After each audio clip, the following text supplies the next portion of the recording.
Scanners calling out a crash in West Valley City, 3500 south at 2500 west. UDOT has just updated that. It's on the westbound direction of 3500 south at 2300 west, and it is blocking a right lane of traffic. We also have the crash in Weber County. It's at the bottom of the on-ramp to northbound I-15 at 12th Street in Ogden to the right. Ricky Meese in the KSL Traffic Center. KSL weather. We've got south winds today pushing temperatures high, possibly up to 100. And then tomorrow, temperatures drop into the 80s. And there's a chance of thunderstorms again on Friday and Saturday. Right now, 93 degrees with sunny skies at KSL News Radio, 102.7 FM, 1160 AM, and KSLNewsRadio.com. Your all-day companion for news. Inside Sources. Inside Sources. America's voice of reason. Boyd Matheson on Utah's home for elevated conversation. Inside Sources on KSL News Radio. Well, years before Vladimir Putin and his authoritarianism and aggression became headlines in Washington, D.C., one senator was already sounding the alarm to think again about Vladimir Putin and Russia. That was the late Senator John McCain. He challenged everyone to think differently about Vladimir Putin and about authoritarians around the world. Let's begin. Think you know the news of the day? Think again with Boyd Matheson on KSL News Radio. We are very pleased to have joining us on the program today Richard Fontaine, CEO of the Center for a New American Security. He served as Senator John McCain's National Security Advisor. He also worked at the State Department, the National Security Council, and on the staff of the Senate Foreign Relations Committee. Rich history, rich experience, and a fantastic piece in The Hill talking about John McCain's warning of the authoritarian threat and why we really need to pay attention now. And Richard, welcome to the show. Thank you. Thanks for having me. I love this piece, and I think Senator McCain got it right on so many fronts. But as you look at things as it relates to the authoritarians in the world and what we're dealing with, just give us a little sense in terms of, one, where are we, and what was it that Senator McCain saw that we should be paying a little more attention to? Well, it's hard to remember now, but certainly in the first decade or so after the Cold War, there was a sense that the whole world was democratizing, that authoritarians couldn't deliver the goods, that people wouldn't be authoritarians. And then in the next decade, if there was an alternative to democracy and basic liberal rights, that was maybe Islamism, and all of this. And Senator McCain didn't think that the story of autocracy in our world was over. He flagged Putin and Russia's trends very early, more than 20 years ago, and thought that this was going to be a challenge for the United States and the world, and the United States had to stand up to the challenge and flag that a heck of a lot earlier than most people. Yeah, and I think that that vision, that understanding that there was going to be this resurgence of authoritarianism, I think was so out ahead. And it's an interesting one, too, I think, because so many today, when we talk about foreign affairs, we talk about Ukraine as an example, everyone tries to conflate it, a nation building, and it's this, that, and the other for political purposes. But help us get a better perspective in terms of what that really looks like and why it actually matters here at home. Well, there's this thing that we foreign policy types like to call the global order or the international order, which is basically a set of rules that and ideals and principles. And they're not always followed and they're not always enforced, but they're enforced some of the time. And when they are enforced, the world tends to be a lot better than when it's not. And you can see the difference between, the first half of the 20th century where you had these dictators who thought they could take over the world, and two worst worlds, wars and all of this. We haven't had that kind of thing in the past 70 years or so, in part because you've got these rules that are in place. And one, if not the cardinal rule, is big countries are not allowed to look at small countries and decide they would like to have their territory and conquer them by force. Territorial conquest is not allowed. That is exactly what Russia's trying to do in Ukraine. And if they get away with it, then that's going to encourage others to do the same thing. And then we're back to the law of the jungle. And as I said, we saw what the law of the jungle was like in the first half of the 20th century, and we never want to go back there. Yeah. So Ukraine is about a lot more than Ukraine or Ukrainians. It's about what kind of world we want to live in, and that's why the stakes are so high, and that's why I think it's right for Americans to be doing what we're doing right now. Yeah. One of the things that you posited in your piece in The Hill that I just loved about this idea that America requires a foreign policy grounded in the values that have enabled America to flourish. Give us some perspective on that. Yeah, there's always this debate in American foreign policy. Should it be focused on narrowly construed interests? We don't want to be attacked. We do want to be prosperous, protect ourselves. Or should it be more of an enlightened self-interest where we believe that the freedom of other people is important to us, just as our own freedom is important, basic human rights, democratic practices? Not that you want to go into other countries and invade them and try to convert them, but generally speaking, that you want to support those forces, democracy and human rights, again, because it gets to the kind of world that we want to live in, one that's safe for our own kind of freedoms here. And that is, as we were just saying, I think very much contested today.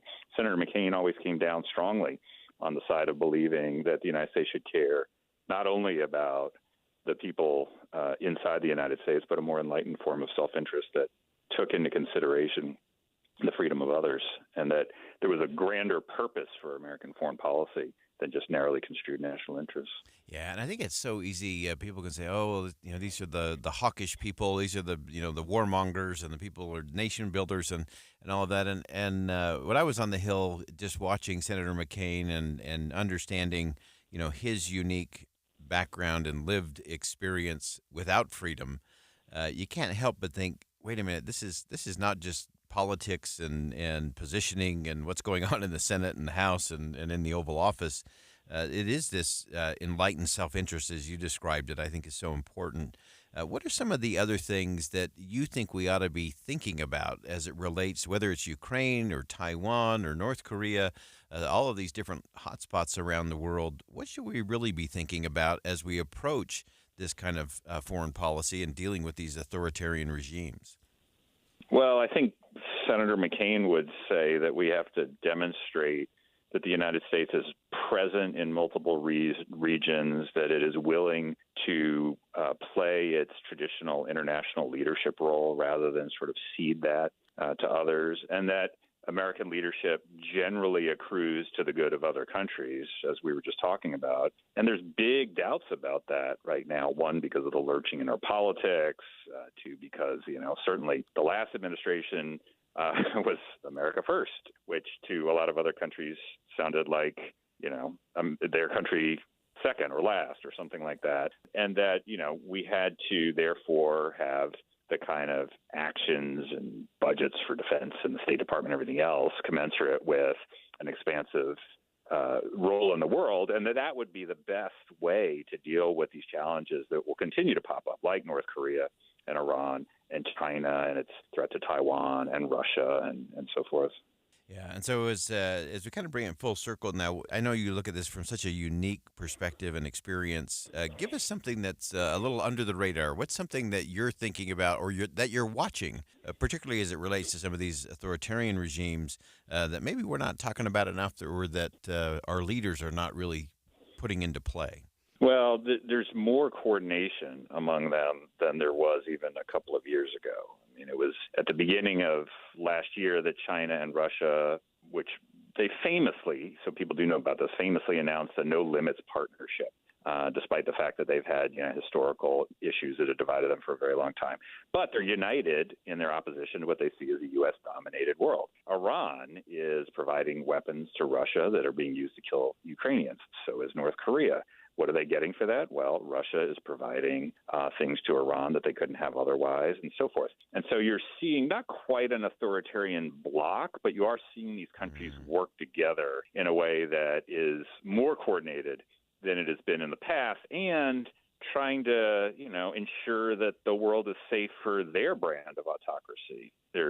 China's sponsoring party schools and things like that in places like Africa and stuff. And I don't think we want that. And so what we can't do is be kind of the frog in the boiling pot, where we wake up one day and both at an intellectual level and at a concrete level, autocracy has somehow gotten the upper hand in the world and we're on the back foot. I think we have to be assertive in our defense of democracy and human rights. Yeah, and then final question for you.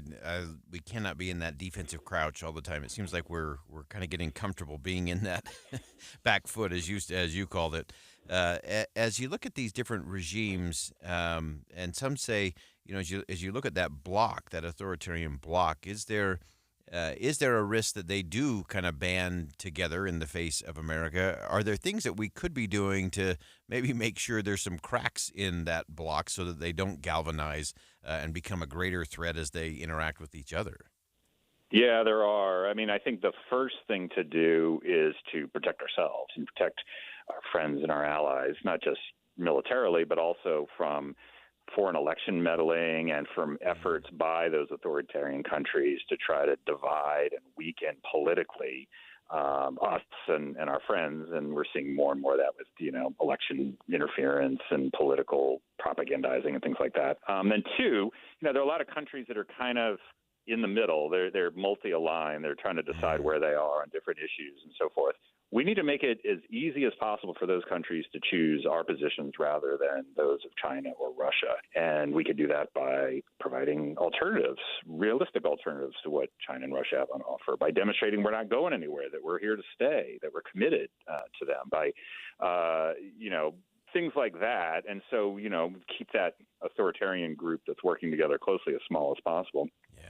And then I think overall, strengthen ourselves and be prepared for, a long run competition with some of these countries that I have full confidence the United States can be successful in. Yeah, and making sure we have that strength and then that we continue to be grounded in those values that have enabled us to flourish and allowed freedom to flourish in a lot of places, not just here at home, but all around the world.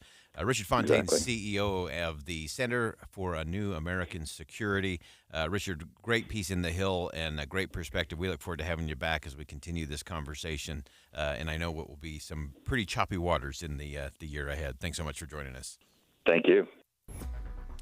So Richard really brought it all home by saying it's become unfashionable these days to observe that the United States remains the world's indispensable power. John McCain knew it, and he believed we're stronger and more effective when we give ourselves credit for it. His confidence in America and his conviction that it should pursue a cause greater than self-interest is a message our political leaders might usefully consider today. Something to think about. Think again on Inside Sources with Boyd Matheson. 4 more days until BYU's season opener. Join us Monday night for Cougar Nation. BYU insider Mitch Harper and Matt Baiamonte look ahead to the big game. This is going to be a lot of fun. And they take your phone calls. All new Cougar Nation. Monday night at 6 on KSL News Radio. Hey, BYU football fans, come see KSL's own Mitch Harper this Friday, September 1st at Macy's Grocery Store in Pleasant Grove, 931 West State Street from 4 to 7 p.m. for fun, prizes, and chances to win tickets to the BYU Sam Houston football game or a $50 Macy's gift card. You'll have multiple chances to win every hour. And during the broadcast, be sure to visit the Macy's Meat Department and pick up some of their easy meals. They're all cut, seasoned, and prepared just for you. Put them on the grill or in the oven and you have dinner in a snap. These meals are perfect for dinner or any tailgate party. So celebrate the football season and join KSL's own Mitch Harper this Friday, September 1st at Macy's Tailgate in Pleasant Grove from 4 to 7 p.m. Food, activities for the family, and you can win tickets to the BYU Sam Houston football game or a $50 Macy's gift card. Macy's. Happy shopping! I'm Bruce Huff, and I'm running for Congress. I spent the last 45 years working with others, building successful businesses and employing over 1,000 Utahns. Today, Washington, D.C. is broken. More than ever, we need an innovator who can create solutions and fight the entrenched administrative state. I'm a full-time conservative. I'm the only candidate in the race that voted for Donald Trump in 2020. I'll fight to balance the budget, secure the border, and protect parental rights. I'm pro-life and pro-Second Amendment. I'll do everything possible to move power away from D.C. back to the states. I'll fight to give states more control by pushing for unrestricted block grants that could put an additional $30,000 into every K-12 classroom in Utah. I'll protect the most vulnerable in society by creating tougher penalties for child sex traffickers. I'll take Utah's values of faith, self-reliance, and hard work to Washington. I'm Bruce Huff, and I humbly ask for your vote. Paid for by friends of Bruce Huff. If this were a Reese's TV ad, you'd be staring at a Reese's peanut butter cup. And sure, my voice is peanut buttery smooth, but still, you need to see the peanut butter cups, right? No? I can really just say Reese's and you'll go get some? Okay. Reese's. Reese's. Reese's. Really working, actually. Reese's. Reese's. I'm on to something. Reese's. Reese's. Reese's. Getting help with plumbing repairs is easier than you think. All you have to do is call Any Hour Services or schedule an appointment at anyhourservices.com. No one helps more homeowners than Any Hour Services. Inside Sources. Inside Sources. America's voice of reason. Boyd Matheson on Utah's home for elevated conversation. Inside Sources on KSL News Radio. China continues to spend incredibly large amounts of money to spread their influence and increase their power on the world stage, whether that's through military, economy, diplomatic influence and reach. They're clearly trying to flex their muscles. We've been covering this a lot here on Inside Sources, and we want to dig in a little further to some of the cracks and maybe some of the expanding, gaping holes in the Chinese economy. You may remember as we were talking about this last week, we referenced a conversation with then President George W. Bush and the Chinese leader, and the conversation was, what is it that keeps you up at night? And the Chinese leader's response to then President George W. Bush was the fact that I have to create 25 million new jobs every year just to keep the economy going. And someone who's taken a deep dive in terms of the economy and some of the lessons that we probably ought to be learning here at home as it relates to what's going on in China. Eric Boehm, of course, is a reporter at Reason, covers economic policy, trade policy, and elections, has a great piece on why China's industrial policy is failing and what we ought to be doing about it here at home. And Eric, welcome back to the show. Glad to be here, Boyd. Thanks for having me again. All right, so let's get into, first let's talk about some of the cracks that you're paying closest attention to and what that might be telling us about what's really going on inside of China. Yeah, this is something I've been following with interest for a while, and there's been, a little drip here and there, some interesting reports, and then, I think these two reporters for the Wall Street Journal on Sunday really drew all of this together in what I thought was a really excellent piece. So I'd encourage your listeners to check that out too. It goes in more detail than we'll be able to get to here. But the basic thesis of this piece is that the economic model that China's been using for the last few decades seems to be broken. And it's been reliant heavily on kind of top-down investment directed by Beijing. A lot of what we would think of as industrial policy, and that doesn't seem to be like the growth rates are not there anymore. Obviously youth unemployment is now a big issue. That's kind of one of the more acute issues. And that as they put it in the piece, the country's just kind of running out of stuff to build.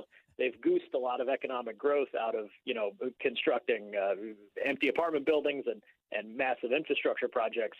But that can only you can only do that for so long. Yeah, I want to dig into the unemployment issue, again, particularly amongst the young. I think that is always a precursor to a lot of problems, especially in very oppressive regimes, when you get that younger crowd that is unemployed and becoming increasingly angry, that never seems to bode well for dictators and bad guys. Yeah, that would be the historical trend. I mean, I certainly wouldn't want to forecast anything about what happens in China, and I'm not like there on the ground or anything like that to give that perspective necessarily. But I do think it's interesting to see what the government decided to do. I guess this was last week. They announced that they're just going to stop publishing the youth unemployment data because it's become too embarrassing. And I think that tells you something. Like that tells you something about how serious of a concern it apparently is, but it also tells you something, I think, about the way the Chinese government looks at these problems, right? That like it's about the appearance of success, or the appearance in this case of failure, rather than it is about actual success or failure, right? And you can think about that when you read this Wall Street Journal piece, for example. They talk about high-speed rail stations that were built that have never opened because there just isn't enough demand for that service in certain places in China.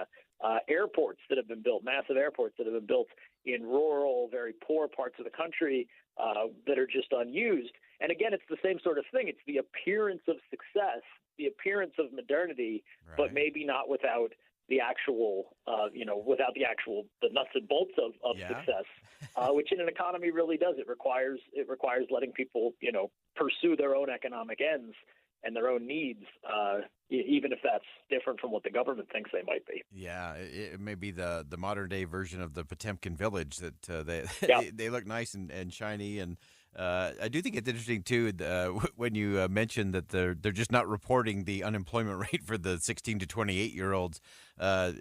This all leads me to this idea of preview of coming attraction. We've done something similar in the United States that, we've taken the inflation numbers and then we turned it into core inflation because, we didn't want to count everything. And now we have super core inflation, which basically doesn't measure anything. And so inflation looks really good. But it seems like China is kind of taking that same model when it comes to unemployment, but then take that one step further when it simply comes to the fact that they're having more old people retire and fewer people stepping into those jobs. To me, that's another area where China may be the preview of coming attraction here at home. And why are we not learning that lesson? Yeah, well, I think that is true. We definitely have some demographic issues in this country, but then I think you have to, when you look at what's going on in China, you have to again look at how this sort of top-down economic planning model that they've got has really failed them here on demographics too, right? Because so much of the crisis that they're facing in terms of population and the aging of the population and the fewer young people is a result of the one-child policy, which they've now done away with, but of course was in place for an entire generation. And so you've got, instead of having the sort of normal growth that you would need to continue to support a vibrant and very quickly growing economy, you've got this like generation that they've stunted basically of their own population. And that is a failure of the Chinese government. Again, that comes from the top down. That's not the fault of the people of China. It's not the fault of the Chinese culture. It was an edict from the top that failed. And so I think you see that same trend kind of running through a lot of these things. These none of these things necessarily are on their own. You would say, oh, that's the end for China. There's the period of economic growth is over. Yeah. But it feels like there's an accumulation of factors here that I think people, academics and think tankers in the United States are starting to take notice of and say, well, just because we've seen this tremendous growth in China for the last 20 years, 30 years really, doesn't necessarily mean we're going to see that in the future. And in fact, there may be a decline coming. So I think it's just going to be an interesting shift in the way we think about the country that has become kind of the biggest rival to America economically. But I think it really does require a little bit of a change in perspective about the way we think about China. I think that's absolutely right. And let's close out with just give us a couple of thoughts in terms of what does this really tell us about that kind of top-down industrial policy, economic policy coming out of central planning? And then any indications or anything, obviously President Xi of China has all but secured that he'll be in power until he's gone. But are there any cracks in that part of the equation as some of this starts to crumble underneath? Yeah, I thought the most telling line in that whole journal piece, and again, I would really recommend your listeners check this, go find this Wall Street Journal piece from Sunday. But I'm just going to read you a direct quote from it. Quote, "The leadership also worries that empowering individuals to make more decisions over how they spend their money could undermine state authority without generating the kind of growth Beijing desires." That, I think, sums up so much of what's going on over there, right? It's that, like, there's this tension between, well, we could liberalize the economy. We could let individuals have more control over making their own decisions for what they want to buy and how they want to live their lives. But they might make decisions that are not in line with what the authorities want.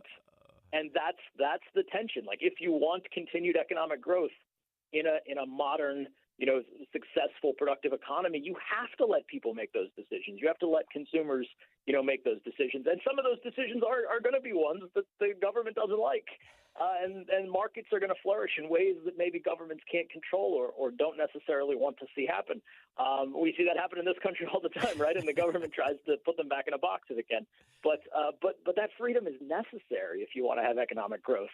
And so resolving that tension, I think, is really kind of the central thread of the China story. Probably will be for the next few years.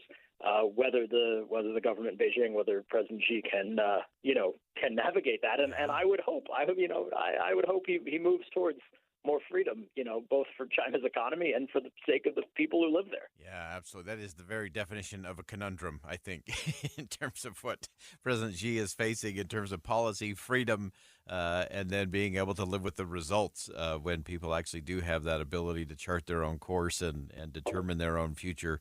It will be very challenging, and I think this is one of those President Xi caught the tiger by the tail in terms of securing absolute power and authority, and now he may be wondering, now what do I do that I've got the tiger by the tail? But so many fascinating things in there. Great analysis and insight as always, Eric Boehm, reporter at Reason. And Eric, always appreciate you making time for us on the show and providing just really rich, deep perspective for us. Thanks so much for joining today. Thanks so much, Boyd. We're hitting a lot on the international front, but we hit the international front so we can understand what it means, not just here at home in the country, but right in your home, in your kitchen table. We'll talk about trade policy coming up next. Stick around. We'll be right back.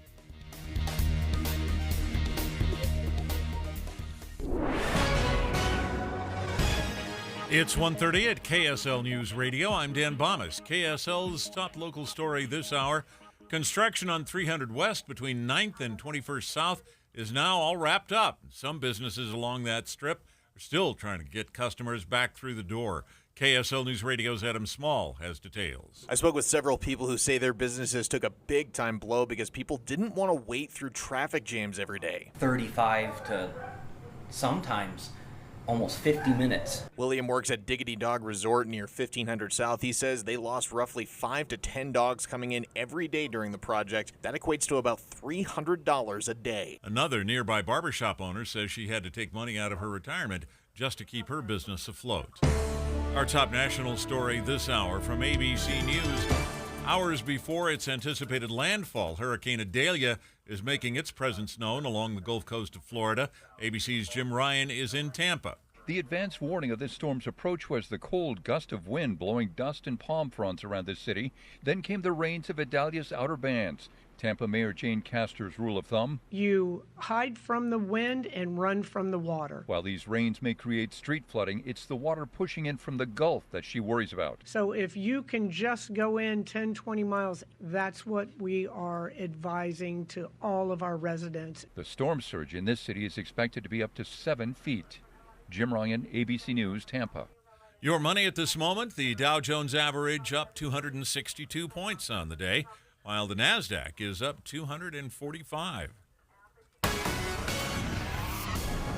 And we're looking for some heat this afternoon. KSL weather's next. KSL News Time, 1:32. Start your days with knowledgeable, friendly voices telling you about the latest news and weather out there. Hi, this is Tim Hughes and Amanda Dixon. In the business of waking you up each morning from 5 to 9. On KSL News Radio. Held over due to popular demand. This is a once-in-a-lifetime opportunity to save 40 to 80% on a hot tub and swim spa. 4 days only, Friday through Monday. Mountain America Expo Center, Sandy. Be advised, this is a once-in-a-lifetime opportunity to save 40 to 80% on a hot tub and swim spa. 4 days only, Friday through Monday. Mountain America Expo Center, Sandy. 18-month interest-free financing. Our factories have demanded we sell 1,000 hot tubs and swim spas this weekend. Mountain America Expo Center, Sandy. Huge factory incentives, factory rebates, this weekend only. Mountain America Expo Center, Sandy. We can remove your old hot tub. Free delivery of your new hot tub. Hot tub starting at $2,999. Mountain America Expo Center, Sandy. Free delivery of your new hot tub. Just relax and enjoy. Mountain America Expo Center, Sandy. Friday noon to 8, Saturday 10 to 8, Sunday 10 to 6, Monday 10 to 6. Free admission, free parking, free delivery. Mountain America Expo Center, Sandy. Call 833-SPA-SALE or visit hottubandSwimSpaSale.com. 3 little words no parent wants to hear. My tummy hurts. And it always seems to happen at the worst times. Like in the middle of the morning rush, when you still have homework to check and lunches to pack, and of course, you're already late for work. Luckily, there's Pepto Kids. New Pepto Kids gummies helps relieve occasional stomach upsets, turning those 3 words into these 3 words. I feel better. Bad time for stomach upsets? Good time for new Pepto Kids gummies. Fast support for little tummies. These statements have not been evaluated by the Food and Drug Administration. This product is not intended to diagnose, treat, cure, or prevent any disease. Not completing high school is more of a social thing than it was an academic thing. Even though all these years have passed, I still had that longing to have my diploma. At age 30, Carissa finished her high school diploma. If you're even considering getting your high school diploma, you can do it. No one gets a diploma alone. If you're thinking of finishing your high school diploma, you have help. Find free adult education classes near you at finishyourdiploma.org. That's finishyourdiploma.org. Brought to you by the Dollar General Literacy Foundation and the Ad Council. Traffic and weather together, brought to you by Granite Credit Union's new Dividend Plus checking account. Here's Ricky Meese. Crews are still cleaning up this accident westbound on 3500 South at about 2300 West. It's near the I-215 junction, and it is still blocking a left and center lane of traffic. Also in the final cleanup stages, the accident in Ogden at the bottom of the on-ramp to northbound I-15 at 12th Street. Your one-tank trip starts in Cedar City, Parowan, and Bryan Head. Beautiful scenic byways and highways, live theater, and endless recreational activities. Check out the Adventure Pass to earn prizes and discounts at visitcedarcity.com. Ricky Meese in the KSL Traffic Center. KSL weather. South winds today push temperatures up to record levels, possibly as high as 100. Tomorrow, temperatures drop into the 80s. There's a chance of thunderstorms again on Friday and Saturday. Right now, we're at 95 degrees under sunny skies at KSL News Radio, 102.7 FM, 1160 AM, and KSLNewsRadio.com. Your all-day companion for news. Inside Sources. Inside Sources. America's voice of reason. Boyd Matheson on Utah's home for elevated conversation. Inside Sources on KSL News Radio. We're really thrilled to have joining us on the program today David Lynch. He's a financial writer covering trade and globalization for the Washington Post, and just had a great piece in the Post talking about President Biden's course as it relates to trade and how it's a little bit of a shift and what it actually means under the surface. This is something I know you didn't wake up this morning thinking, oh, I'm really wondering about how this is impacting my life.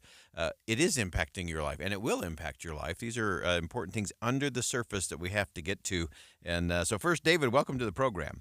Happy to be with you. And so let's start with some of the shifts that we have seen from the past administration to President Biden, and then even some ways that President Biden has shifted from some of his predecessors, President Clinton and President Obama. Give us some perspective on that. Sure. Well, I think, when President Biden was running for president and then, of course, when he came into office, I think there were a lot of people in what I would call the traditional trade community, the folks who supported agreements like NAFTA, the opening to China, bringing China into the World Trade Organization about 2 decades ago, the people who thought that President Biden would go back to the way things were before President Trump had come in, because President Trump represented quite a break from the traditional approach. You remember he had trade war with China and, in fact, with some of our allies in Europe, put in place very high tariffs on about 2/3 of what we buy from China every year. And so President Trump was a big break from the past, and a lot of folks thought, well, President Biden will come in, he'll go back to the way things were with President Obama, President Clinton, and the first or the second President Bush. But that hasn't happened. And that tells you that the change that President Trump introduced, the sort of break with the traditional approach to trade and globalization, now appears to be a more permanent shift because you've seen it under one Republican president and now under a more mainstream, I think, Democrat. Yeah. And the other big thing that President Biden's done is embrace what's known as industrial policy, where the government gets involved in funding specific industries like the semiconductor industry, the clean energy industry, and trying to promote specific types of growth. That was something that, we've done in this country for a long time. The NASA, the space program, back when I was a little kid, that was industrial policy. But we got out of the habit of doing that back in the 80s and for subsequent decades when presidents of both parties really felt like, let's let the market make all these decisions. Yeah, so important. And I love this in your piece. You talked about some of those federal subsidies for kind of the favored industries, those that have armies of lawyers and lobbyists that can kind of move that forward. You also mentioned this connection for President Biden in terms of being much more worker focused rather than consumer focused. Explain those to us.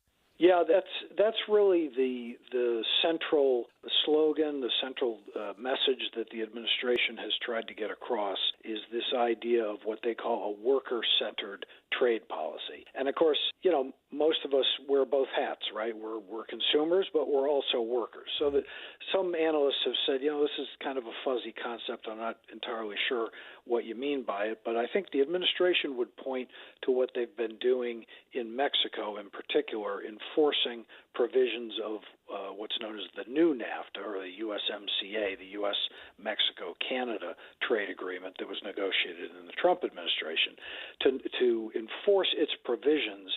One part of the agreement allows the U.S. what's called a rapid response mechanism to go down and point to a specific factory in Mexico and say, hey, the workers there are being ill-treated. They're not being paid enough. They're not being allowed to organize a union. And you might say, well, wait a minute, why does the U.S. government care what's going on in a Mexican factory? Let the Mexican government worry about that. But, of course, the argument is if you eliminate the gross disparity between U.S. and Mexican wages and working conditions, there won't be as much of an incentive for jobs to flow south of the border. So this was a real significant innovation in terms of enforcing a trade agreement. That would be, I think, the administration's central achievement or claim in this regard. That represents evidence of an approach to workers, or an approach to protecting Americans' interests as workers, not just worrying about getting the lowest possible prices on the goods we shop for at Walmart or Amazon or Target. Yeah, and as you look at that from a manufacturing standpoint, of course, that's been a big part of President Biden's conversation all the way back to the campaign trail, bringing manufacturing back, developing this manufacturing boom. This is still a pretty small piece in terms of change. It's a smaller piece in terms of overall employment. Give us some perspective of that, and then what it means that the president continues on this path. What's the impact? Yeah, manufacturing gets a lot of attention, and it is something that the administration has tried to promote. If you take the long-term view of this, manufacturing jobs as a share, both as in hard numbers and as a share of total employment in this country, have been falling since 1979, I think, if you go back far enough. So the decline of manufacturing in that sense is nothing new. Folks get worried about it because they say, well, okay, it's great that we're getting more productive, and so we can produce more stuff than ever with fewer workers. That's good news. That's how you get higher standards of living. But the argument is, if you don't have a sufficiently robust manufacturing sector, and if you don't have enough actual manufacturing going on, you lose some of the innovation that grows out of the actual manufacturing. You can't divorce those two functions, innovation and production, as if they're separate things, and you can do one here and you can do another one in China. You learn how to do things by doing them, and you come up with better ways of doing things by actually doing them. And so that's one argument for making sure you have a sizable manufacturing activity across the board, and particularly the administration would say in things like semiconductors, the computer chips that are in everything today. That the computer industry used to be sort of off by itself. Now, every time you get in your car, you're basically driving a computer. And so if we don't have state-of-the-art chips, we're going to be in trouble across the board. One of the things you pointed out in your piece is the president has taken some heat. The Republican side, we get that. That's natural politics stuff. But he's also taken some heat internally from some of the pro-trade Democrats. There's been some disappointment, some saying it's a little dangerous. You've got some of the Chamber of Commerce crowd with some complaints around that. One, how's the administration handling that? And is that likely, some of those rumblings and grumblings out there, is that likely to impact where he's headed? And what do you suspect? I know there's some important deadlines coming here over the next few months. Well, I think this goes back to where we started with the question about the extent to which Biden Biden's approach really represents a change from that of his Democratic predecessors, Obama and Clinton. And so, the grumblings you're hearing from within the Democratic Party are coming from those moderate, pro-business Democrats, folks like Larry Summers, the former Treasury Secretary in the Clinton administration. And, I think, frankly, the Biden administration is wearing those complaints as a badge of honor. They like to be seen as doing something different from what their predecessors did because they see it as paying political dividends for them. Number one, President Biden's very close to the labor union movement in this country, and so to the extent that folks like Larry Summers are complaining about what he's doing, that's a good thing for him and the labor unions. Yeah. So you're not going to see any change there, and I think the fact that the deadlines that you've got coming up over the rest of the year are only going to illustrate this more. There's an agreement that the administration is trying to negotiate with our allies in the Pacific and Asian Pacific. They call it the Indo-Pacific Economic Framework. And this is a shining example in the administration's view of their new approach. This is not going to be like the old trade agreements, they would say. This is not going to give countries or companies in foreign countries greater access to our market. It's just going to be about, economic cooperation, about aligning our supply chains, about making sure we have sort of similar standards for various types of activities. But it's, in their view, it's not going to promote the offshoring of jobs, and it's not going to make it easier for companies from abroad to come compete against American companies. Now, to the Biden administration, that's a feature, not a bug, to the folks who staffed the Clinton and Obama administrations on the trade side. They would say, and the business community would agree, these new style agreements are insufficient. If they don't have market access both for our foreign counterparts and for American businesses going into foreign markets, then what's the point? It's kind of weak beer. Yeah. Great perspective, great insight. David Lynch, financial writer covering trade and globalization. Fantastic piece in the Post. David, thanks so much for joining us, and we look forward to having you back. This is a long-term conversation. We'll see how this continues to play out, but thanks for joining us today. Anytime. We'll step aside for a quick break. When we come back, we'll round up the news, give you some deeper perspective on a few things, including the Supreme Court and the shooting in Jacksonville. We'll be right back.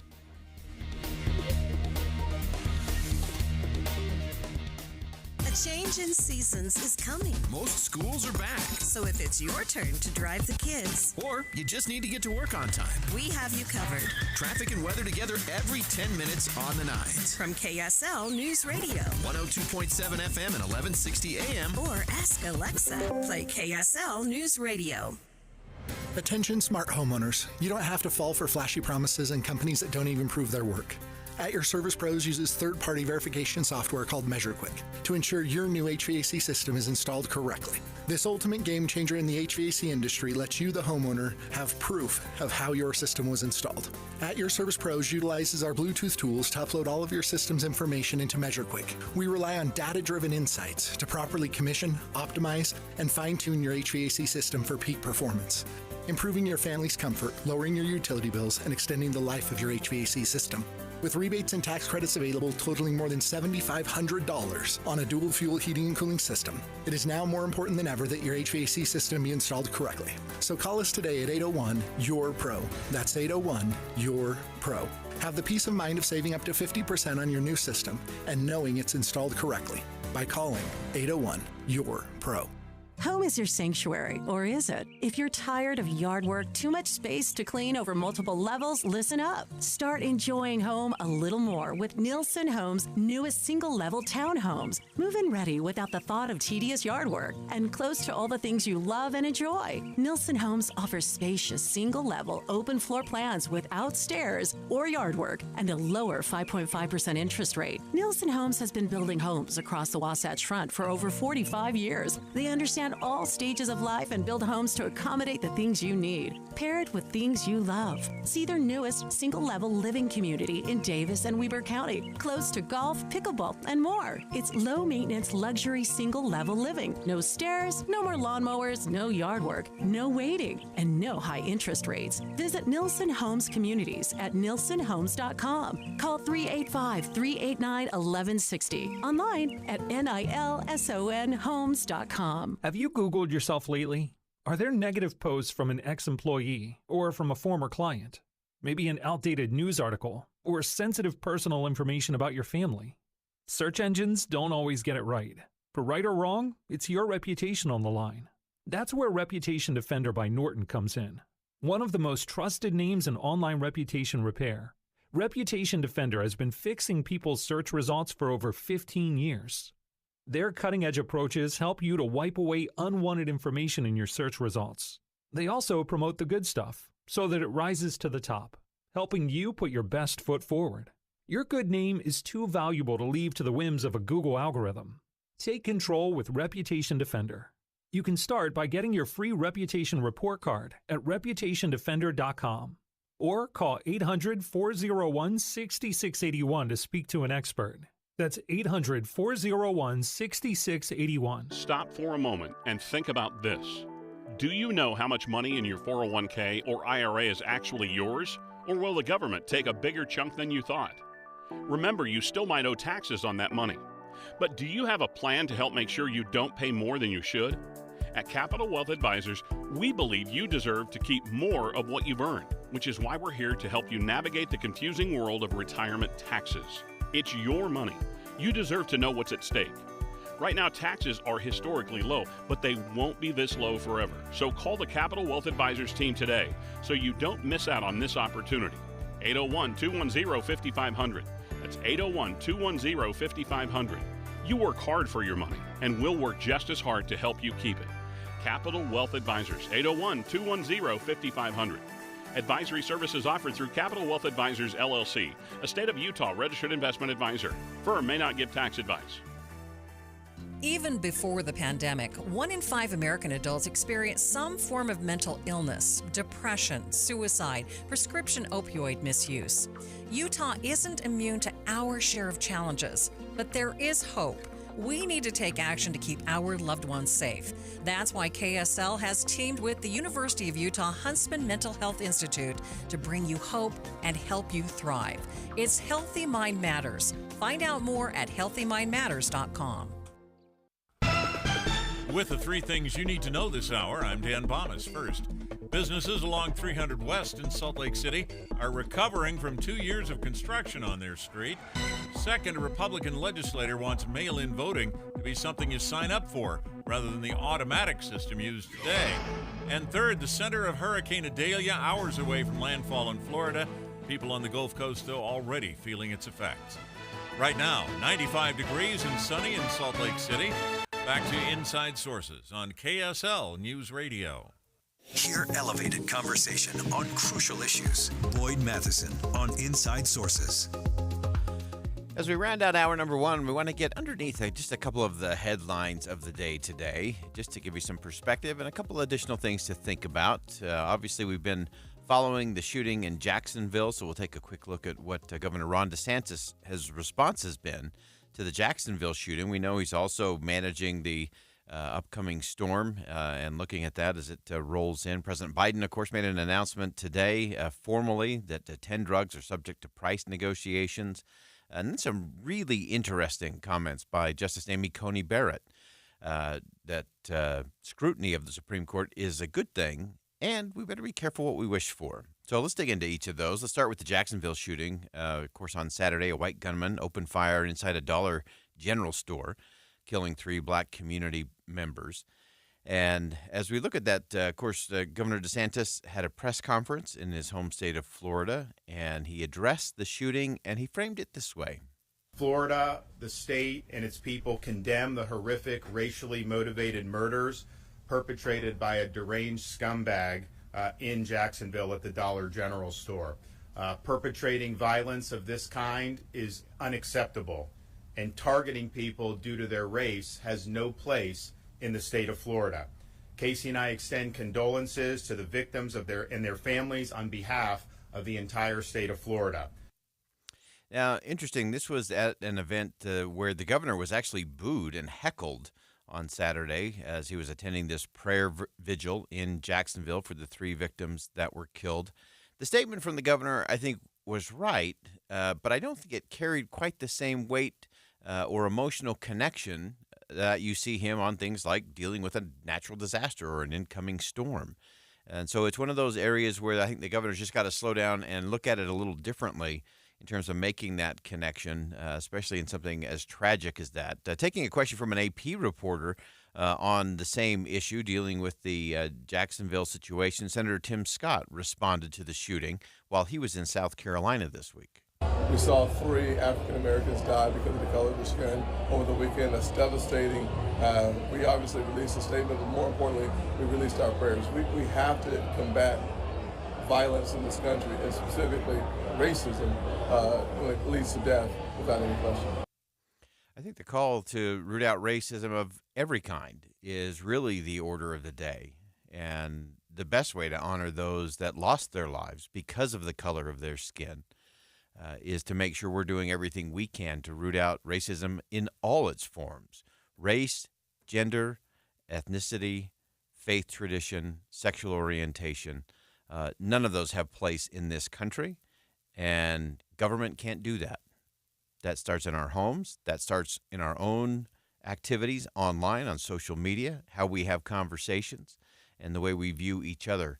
And to me, that's the crucial part of a crucial conversation. And in the wake of such a tragic shooting, that mourning needs to be transformed into a movement as we continue to try to improve and change the dynamic in some of the areas and some of the people in this country.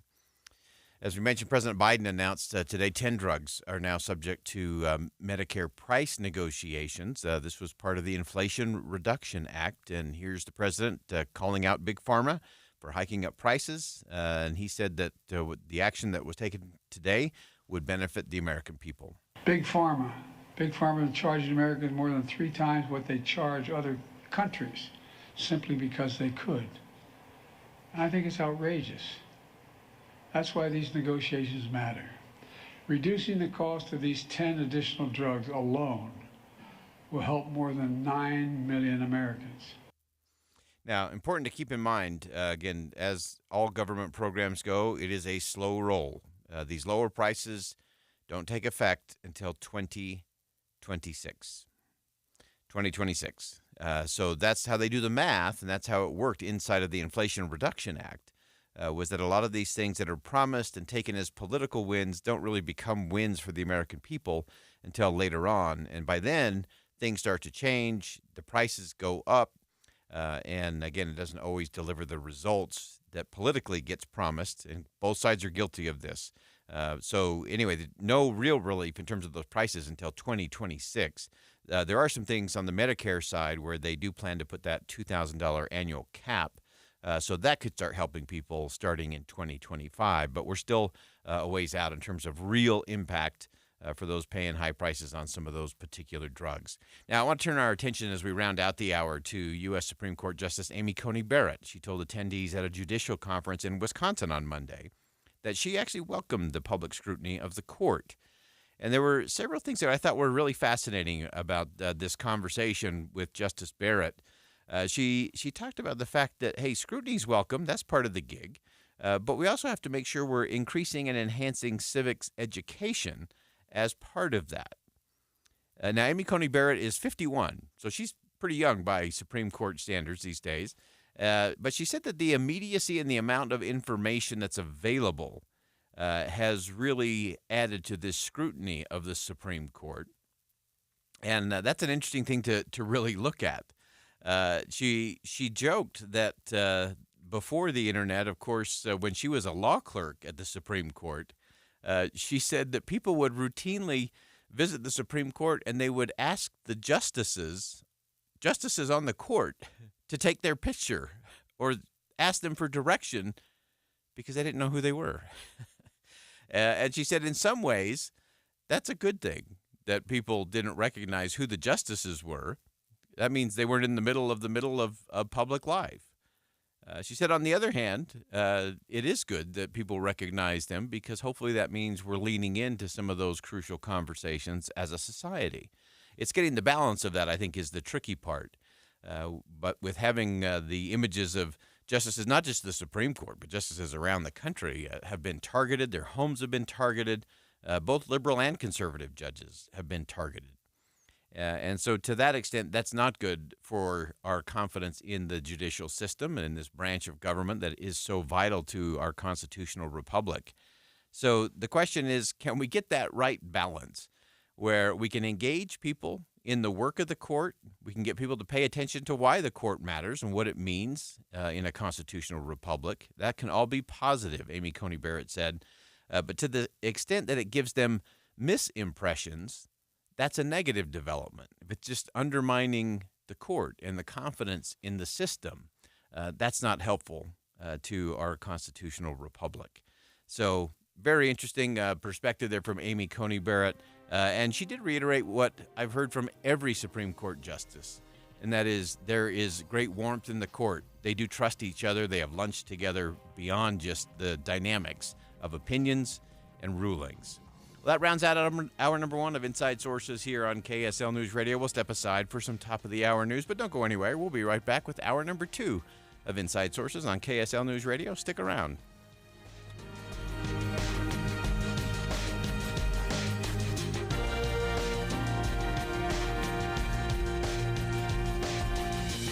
KSL FM Midvale, KSL Salt Lake City. Listen on the KSL News Radio app and in your car at 102.7 FM. KSL News Radio, your all-day companion for news. It's 2 o'clock at KSL News Radio. I'm Dan Bomas. KSL's top story this hour. A state lawmaker from Morgan County wants to require Utahns to opt in to voting by mail. Right now, clerks send ballots automatically to any active registered voter. Representative Kara Birkeland is running a bill to change that. I think voting is a privilege. I think that people should actively engage in the process and not just sit at home and hope that their ballot comes and that they haven't been accidentally or purposely removed from a voting list. Birkeland argues it'll save counties money and clean up voter rolls because clerks would only send ballots to people who choose to opt in. Critics argue this will make it more cumbersome for Utahns to vote. Our top national story this hour from ABC News. A court appearance this afternoon for the suspect in Monday's deadly shooting at the University of North Carolina, Chapel Hill. ABC's Derek Dennis reports. Held without bond, that's the outcome of the first court appearance for UNC Chapel Hill shooting suspect Taylor Chi, a graduate student at the school who needed a Chinese interpreter for the proceedings. He's charged with first-degree murder and possession of a weapon on educational property, accused of opening fire on campus and allegedly killing Ziji Yan, an associate professor in the College of Arts and Sciences. No motive or relationship between suspect and victim revealed yet, but the FBI is investigating. Derek Dennis, ABC News. Your money at this moment, the Dow Jones average up 292 points on the day now, and the NASDAQ also up 238 points. And it looks like we'll get close to a record this afternoon with the high temperature. KSL weather's next. KSL News Time 2:01. This summer, the political season heats up. By August, it'll be time for debates. Can you believe it? We're planning coverage of the real issues, the important stories that impact how we live. Listen each morning from 5 to 9 on KSL News Radio. Here is what I'm not buying. A bounce house, a paddleboard, a dump trailer, tables and chairs for a party, a 3D printer. I'm not buying them because I'm renting them on Utilize. Utilize is the app where you can rent almost anything, and you can rent out almost anything. Scroll through the Utilize app and you'll see kayaks, VR headsets, baby carrier backpacks, balloon arches, power tools, I mean almost anything. And renting is so easy, so local, and so much cheaper than buying stuff that sits in your garage. You need it, you rent it. And if you have stuff you don't use every day, rent it out on Utilize. I talked to one woman in Lehigh who rents out 80 different items that just sit around her house. It's an income stream. Imagine the possibilities. You can rent a sound system for a party, rent an e-bike for an adventure, need a tool for your DIY project, Utilize. Now it's spelled different. YOODLIZE. Utilize. Download the app and get a $20 credit when you use the code KSL. Utilize. YOODLIZE. It's in your app store. Hey guys, are you over 30? Let's talk about testosterone and performance. Your testosterone can decline at an average of 1 to 2% a year after you turn 30. And Revive Men's Health have been experts at treating men with low testosterone and ED since 2011. We're the clinic guys come to when their current treatment isn't working. They have a complicated medical condition, or they're just not happy with their performance. We love what we do and the patients we care for. You can ask our patients. We did, and we have a 99% patient satisfaction rate this year. Our patients even tell us we're more affordable than their insurance deductibles and copays. Let's get to the bottom of your issues and fix them. That's what we do, and we do it really well. Book your T-Check and exam today. Call 801-263-7777. That's 801-263-7777. Or send us a private message at revivemenshealth.com. Traffic and weather together brought to you by Granite Credit Union's new Dividend Plus checking account. Here's Ricky Meese. Valley Freeway seeing a good drive, and the crash that we had in West Valley, westbound 3500 south, about 2300 west near the West Belt, has just been cleared. All lanes are open. Sprinkler system on autopilot. It's time to dial back outdoor watering. For more ways to save water, visit Jordan Valley Water Conservancy District at jvwcd.org/conservation. Ricky Meese in the KSL Traffic Center. KSL weather, south winds today pushing temperatures up to a possible record as high as 100 today. And tomorrow temperatures will drop into the 80s. There's a chance of thunderstorms again on Friday and Saturday. And right now we're at 97 degrees under sunny skies at KSL News Radio, 102.7 FM, 1160 AM, and KSLNewsRadio.com. Your all-day companion for news. Inside Sources. Inside Sources. America's voice of reason. Boyd Matheson On Utah's home for elevated conversation. Inside Sources on KSL News Radio. The headlines here at home, of course, have been about indictments, inflation, presidential politics, and all of those are serious issues and impact the country, of course. But beyond the headlines, we have to get to what does it really mean, and should that impact what we focus on in terms of America's place in the world? Let's begin. Think you know the news of the day? Think again with Boyd Matheson on KSL News Radio. Well, sometimes we look at all those headlines and we think, well, we just need to focus here at home. But I think that's a fake fight and a false choice. Ariel Cohen serves as the managing director of the Energy Growth and Security Program at the International Tax and Investment Center and is a non-resident senior fellow at the Atlantic Council's Eurasia Center. She had a great piece in The Hill. Ariel had a great piece on The Hill talking about domestic politics to undermine America's global role. And Ariel, thanks so much for joining us today. My pleasure. So give us some perspective. Obviously, there's a lot going on around the world. We have a host of things. Recently, we had Japan and South Korea at Camp David with the president talking about threats in the Pacific from China and so on. Give us kind of the lay of the land from your perspective in terms of domestic policies versus America's role in the world. Thank you for having me. I'm looking at what's going on pretty much as business as usual for America in the world. Why am I saying that? Because I'm old enough to remember the Cold War. I grew up during the Cold War. I was, in my salad days, a junior researcher studying the then Soviet public opinion. And we always were in a competition, we as a country, with one of the great powers. At our birth, we were competing with the British Empire, successfully, I must say, despite the fact that in 1812, the Brits burnt down our capital, Washington, D.C., where I am right now. And then even until the Civil War, we were afraid of the Brits coming back one way or another. Then the United States supported the British Empire in its competition with the rising German Empire, first under the Kaiser, then under Adolf Hitler, the Third Reich, and a large part of American political spectrum were advocating neutrality during that time. This was America First with the national hero, Charles Lindbergh, the aviator. Right. And then right after that, the Cold War with Stalin's Soviet Union erupted. So we were lucky for the last 30 years, we had a break in which America was the strongest kid on the block. China was still developing, and Russia was down after the collapse of the Soviet Union. But now we're in business as usual. It costs money. It takes brains. It takes an effort and leadership. And what we're lacking today, in my view, is leadership.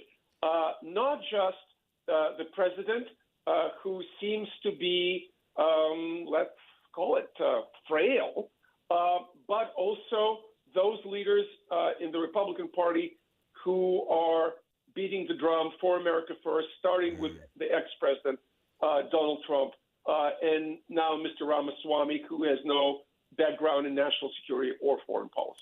Yeah, it's so interesting as you look at that kind of retreating and retrenching just within the country. There are so many places around the world where if we don't lean in, clearly China's going to lean in, and all those places have been flexing militarily, economically, diplomatically, even in places like the Middle East. You pointed out in your piece that some of the connections that both Russia and China are developing in places like Africa and the Middle East could ultimately be big threats to the United States. Boyd, I do a lot of energy work, and one of the things we are focusing on is rare earth elements, REEs.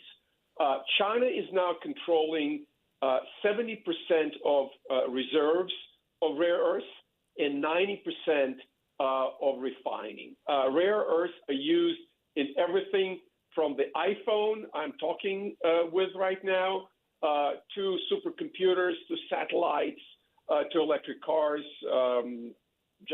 I drive one, I like one, but the rare earths probably came from China. Yeah. So in Africa, where there's a lot of them, China's eating our lunch. The Russians had connections in Africa since the Soviet days, as they did in the Middle East. Just look at their support in Syria of President Bashar Assad, and they're trying to improve their relations with Saudi Arabia to drive the oil prices up. So this is a global game. We were and are the number one player since the end of World War II, because at that time, I think President Roosevelt, and I'm no socialist, I'm not left-leaning, but in terms of foreign policy, President Roosevelt played it masterfully together with Winston Churchill, and the victory was America's. In the competition now, the victory should be America's again. Yeah, that's right. And so interesting, I think, as we kind of unpack all of that in terms of where we're positioned and what the opportunities are for the United States. We were talking earlier in the show about some of the things that the late Senator John McCain had pointed out in terms of, look, when we focus on our ideals and go from our front foot rather than a defensive crouch, we do well, and the world does better in terms of freedom and opportunities for everybody and improving quality of life and human flourishing. And it seems to me yes, I partially agree with that, and I admired Senator McCain. I met him, a great human being, a great vibe that I felt when I talked to him. However, I would caution against what in the Washington lingo is called neoconservatism, yes, which is ideological promotion of democracy and American values, American way of life. Correct. I would say, as a realist, that we need to emphasize our national interests, our security, our economic interests, and the world we live in now is a world of prosperity that, to a great degree, was put together by Roosevelt, Truman, and Eisenhower after World War II. It is the world where free trade predominated, and it's being challenged now by China. China is subsidizing its industry heavily. It is playing the geo-economic game as well as geostrategic game. And Russia is a big, strong ally of China. Right. And therefore, the war in Europe that we see now, I cannot divorce it or decouple it from a potential clash over Taiwan with China. Yeah. And that will be the real test for America. Are we going to defend Taiwan or not? Yeah, so important. And again, this is definitely not about nation building and all of those kinds of things. There's a real thoughtful way to look at this, and I appreciate the way you're putting all the chess pieces on the board because we got to think about it just a little bit different as we move forward. And this is not a left or right. This is simply a strategic move in terms of how we approach Russia, China in particular, and what that means for us, not just around the world, but right here at home. Indeed. And in that respect, for example, when people say, oh, we're spending too much on our military, no. Looking at the rate of burn in Ukraine now, that ourselves, our European allies, and yes, even the Japanese and the Koreans are supplying some of our European allies, like Poland. Poland gives armaments to Ukraine and buys armaments from Korea. We recognize that the rates of burn in future conflicts are going to be much higher than what we see today in Ukraine, and therefore we need to be prepared for that. As they say, if you want peace, prepare for war. Great perspective. Ariel Cohen, Managing Director of the Energy Growth and Security Program at the International Tax and Investment Center, non-resident Senior Fellow at the Atlantic Council's Eurasia Center. Ariel, thanks so much for joining us today. My pleasure. Great perspective. There's so many things to think about in terms of that strength. And again, not nation building, not just war for war's sake, but there are things we need to do strategically, and we can't do it if we're walking around in a defensive crouch, if we're de-escalating just for the sake of de-escalating, if we're avoiding conversations, if we're avoiding living up to the principles we profess to believe. Lots to think about on the international front. We're going to bring it a little closer to home when we come back on Inside Sources. Stick around.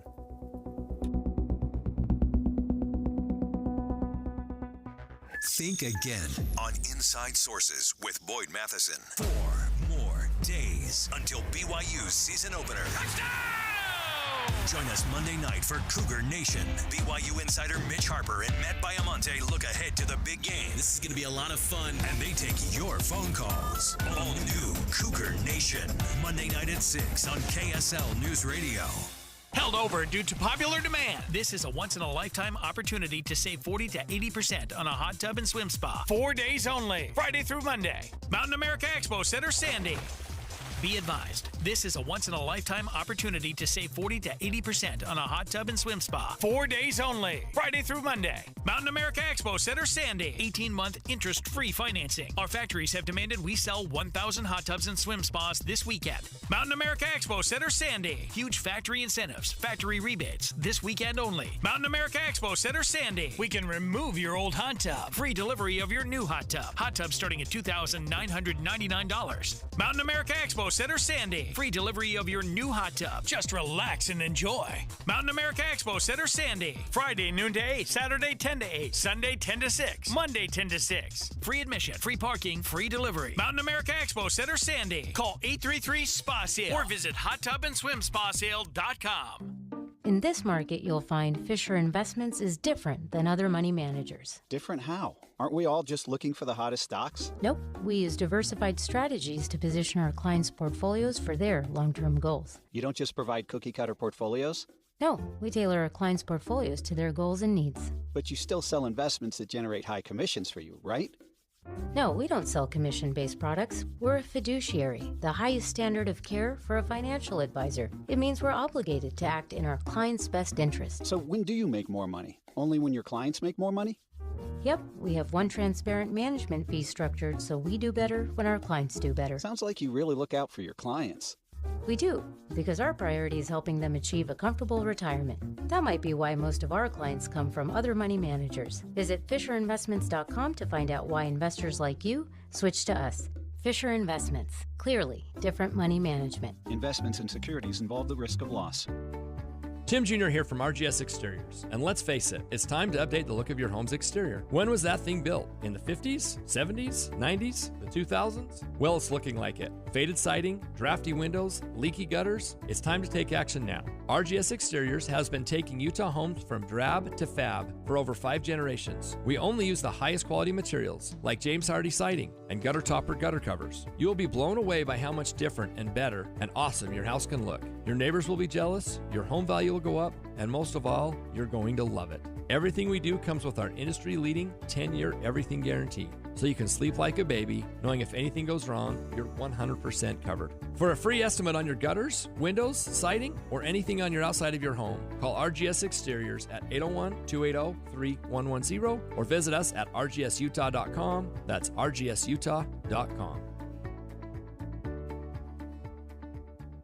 It takes a lot of patience to be an investor these days. Record high inflation, layoffs, record high debt leading to debt ceiling talks. But in the meantime, the market is looking ahead, reacting to what could happen next. You don't have to do this alone. I'm Jeff Jr. with Trajan Wealth, telling you to take advantage of the high interest rates while they're here. Regardless of what's going on in the world, there are winners and there are losers when it comes to what you put your money into now. Because of the high interest rates, you may qualify for an upfront bonus of up to 25% just for opening an account and guaranteed growth of up to 10% for your retirement income. This exists because of the high interest rates. Don't leave your money sitting in the bank earning nothing, or leave that 401k constantly fluctuating. Roll it over and open an account with Trajan Wealth. Call 801-899-7600 or visit TrajanWealth.com. Guarantees are based on the claims paying ability of the issuing insurance company. Getting help with electrical repairs is easier than you think. All you have to do is call Any Hour Services or schedule an appointment at anyhourservices.com.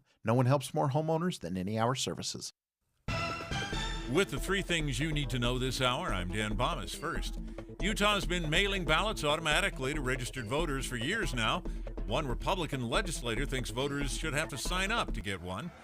Second, Hurricane Idalia is moving toward the Florida Gulf Coast. Thousands of people are evacuating before it gets there. And third, the suspect in a deadly shooting at the University of North Carolina, Chapel Hill, has been ordered held without bond. Campus was shut down for several hours yesterday after the shooting. 97 degrees right now and sunny in Salt Lake City. Back to Inside Sources on KSL News Radio. Boyd Matheson divides rage from reason on Inside Sources. It's been a little less than a week since the first GOP primary debate in Milwaukee. We're starting to see some interesting polling come out of that. Who got a bump among GOP voters after the debate? Who stayed the same? Who's lost ground? What does it all mean as we move it forward? We're looking towards September 27th as the next Republican Party debate will be in Simi Valley at the California Ronald Reagan Presidential Foundation and Institute. And so as we look at some of the numbers, and I'm always interested in the numbers underneath the numbers. And so Nathaniel Rakic, of course, is a senior elections analyst at 538, and he knows the numbers above, below, and beyond. And Nathaniel, welcome back to the show. Thanks. Give us some high level in terms of some takeaways from that first Republican debate. Now that we're almost a week in the rearview mirror there, what are you sensing? What are you seeing? Yeah, so we conducted a poll in conjunction with the Washington Post and Ipsos. Basically, we asked the same group of Republican primary voters who watched the debate the same questions before the debate and after the debate. So we asked them questions like, how do you feel about the candidates? Who are you considering supporting, et cetera? And so what happened after the debate was, some of the candidates, a lot of the candidates came out looking pretty good. So, for example, we asked people to grade how well they thought the candidates did. Ron DeSantis came out the strongest. He had the highest average grade, and also a plurality of respondents, 29% said that he had the best debate performance. That was closely followed by Vivek Ramaswamy and Nikki Haley. And then on the other end of the spectrum, candidates, the anti-Trump candidates, actually, Asa Hutchinson and Chris Christie, were seen to have had the worst debate. So Asa Hutchinson had the worst average grade, whereas a plurality of respondents said that Christie had the worst one overall. Yeah, and so as you look at it kind of progressing forward, who coming out of this, who kind of got the bump, and what does that actually mean as we march towards that next debate? Yeah, so we also asked, as I mentioned, basically who are you considering supporting for, both before and after the debate? And the person who got the biggest bump was actually Nikki Haley. She went from 30% of Republican primary voters considering supporting her before the debate to 47%. Now, I should mention that this is considering supporting. We didn't force somebody to pick just one candidate, so you could say, yeah, I'm considering Nikki Haley and Trump and DeSantis, for example. But I think that, that goes to show that maybe Haley didn't have the best performance overall, but she opened the eyes or the minds of the most voters, which obviously is kind of what you want to do out of the debate. The question you asked, what does that mean going forward? She has to now convert that into actual first choice support, which, is easier said than done in a primary that's been dominated by Donald Trump. Yeah, always interesting to see if someone can take one of those debate stage moments and turn it into momentum and then into actual forward movement. The steps of that, I think, are the complicated part of campaigns, and we've seen so many over the years have that magical moment, and whether it was a Kamala Harris or someone like a Ramaswamy or someone like a Nikki Haley. And then being able to actually turn that into something and transform it into something, I think, is the real test. As you looked at all of your numbers coming out of this, anything really surprise you? Anything kind of catch your attention of, oh, that's an interesting little snapshot? Yeah, I would say there were a couple of things. So one was Vivek Ramaswamy's performance. So he was kind of at the center of the debate, but it wasn't really clear in real time whether it was being received well or poorly. There were some big applause lines that he got, but he also got booed at one point. And kind of our poll shows that he did have this polarizing performance. So I mentioned that he was right behind DeSantis in terms of how many people said that he won the debate or that he had the best performance. 26% of Republicans said that he had the best performance overall, but also 11% said he had the worst performance. So there were kind of divergent opinions there. And if you ask, we did ask the voters beforehand, do you have a positive or a negative opinion of each of the candidates? And more people came away from the debate with a negative opinion of Ramaswamy than a positive one, or kind of, I should say, more people developed a negative opinion than a positive one. So it seems like a lot of the people who said that Ramaswamy did really well were already fans of his, whereas the people that he introduced himself to, he turned them off. Not so much. Yeah. Fascinating stuff there. What about some of the candidates like the former vice president, someone who's clearly known and can also be divisive in Republican circles? What did you sense from that performance? Yeah, Mike Pence's, you mean? Yes. Yeah, so, he had the most speaking time at the debate, which was interesting. A lot of it did kind of revolve around him and, particularly his decision on January 6th not to try to overturn the election. But voters did not respond well to that, and I think it's in a similar vein to how they didn't like Chris Christie's performance or Asa Hutchinson's performance. Those three are kind of the most anti-Trump candidates. And so on average, Pence had the fourth worst performance. So about 13% of voters said that he had the worst performance. And then in terms of his favorable, unfavorable ratings, they didn't really move. As you mentioned, he's already has high name recognition. A lot of Republicans have already made up their mind about him, but those opinions were already negative. He already had an unfavorable rating of 57%, so a majority of Republicans view him negatively, and that didn't change, and obviously he needs that to change. Yeah, and then with the former president obviously not appearing on the stage, and from a campaign consulting standpoint, you get it. The first rule is do no harm, and so the president didn't show. The former president didn't show. Did he miss an opportunity? Is there anything you're seeing under the numbers in terms of his not being there being an issue? Yeah, I think it did hurt him a little bit. So in terms of that potential support question, he was the only candidate who lost a significant amount of potential support. Before the debate, 66% of Republicans said they were considering supporting him. After the debate, that was 61%. So that's obviously not great, but also at the same time, he's the front runner, right? You can still win a primary with 61% very easily. I think the interesting question is, does he go to the debates going forward, right? I think he came out of this debate, maybe he lost a little bit of support, but ultimately he wasn't harmed that much. If he skips the next, 3 3, 4, 5 debates, all of the debates. Like, is that going to keep on happening? Or are people going to eventually be like, wait a minute, there are all these other Republicans on stage, a lot of whom are saying things that I like, Nikki Haley, Ramaswamy, DeSantis, and stuff like that. Maybe that does have a long-term impact. I don't know. But at the same time, you're absolutely right. Like, do no harm. If Trump goes up there, maybe it gives them a kind of an excuse to attack him. Maybe he, says something, bad, although, he's basically proven to be, he can say whatever he wants and get away with it. But, it's a really interesting debate for him. Yeah. Finally, last minute, anything under the radar that we're not talking about that you're tracking now as a result of some of these numbers post-debate? Well, I think one of the also more interesting questions was we asked voters, like, what issue is most important to their vote. And so the most important issues were getting inflation under control and controlling immigration. And those were the subject of the debate. But some of the other subjects of the debate, like abortion, for example, that got a lot of the headlines, and January 6th, and even climate change, which was, I believe, the second topic mentioned in the debate, they really weren't high priorities for Republican voters in our poll. So it's interesting to see, maybe if somebody did well on the abortion section, but maybe that doesn't matter because voters don't care about that as much as they care about immigration or something, for example. Fascinating stuff. Always a great deep dive. Nathaniel Rakich, Senior Elections Analyst for 538. Nathaniel, thanks for carving out some time for us. Great perspective as always. No problem. Thanks for having me. All right, some great insight there under the numbers. Always got to get underneath the numbers. That's where all the action is. So we're going to stay with the conversation a little bit, and we're going to take a look at why some of the big dollar donors are still sitting on the sidelines in the 2024 presidential race, who they might have their eye on, what that might mean. Coming up next. Stick around. We'll be right back.